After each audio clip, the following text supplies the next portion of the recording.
Hi everyone, what I'm about to tell you has been fully validated by the mechanics working with me right now, and with that, we're going to show you how to deal with each issue properly.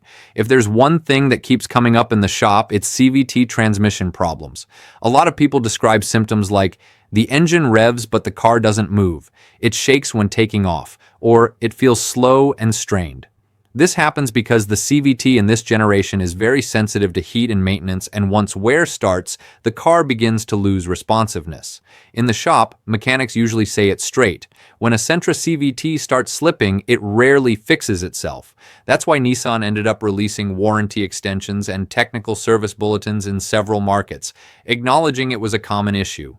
If someone notices these symptoms, the best move is an immediate scan and inspection, because waiting only makes the repair more expensive.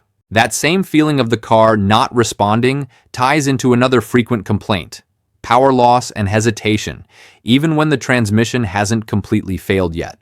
Owners say things like, "You step on the gas and the car hesitates," which is often related to a dirty throttle body, sensors that aren't reading correctly, or the CVT itself trying to compensate. In many cases, cleaning and reprogramming improves the behavior, but if the issue comes back, it almost always points to deeper wear in the transmission system. Over time, another issue that starts to show up is oil consumption, especially on higher mileage Sentras.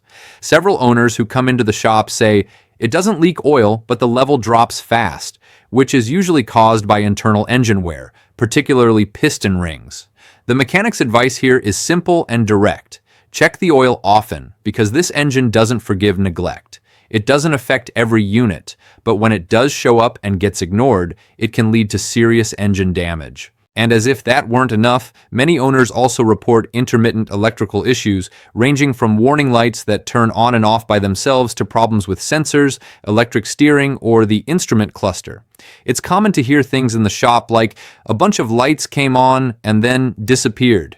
In most cases, it's nothing severe, just weak batteries, loose connections, or overly sensitive sensors, which is pretty common in cars with a few years on them. That's why, before assuming the worst, technicians recommend checking the battery, running a full scan, and verifying whether any software updates are pending.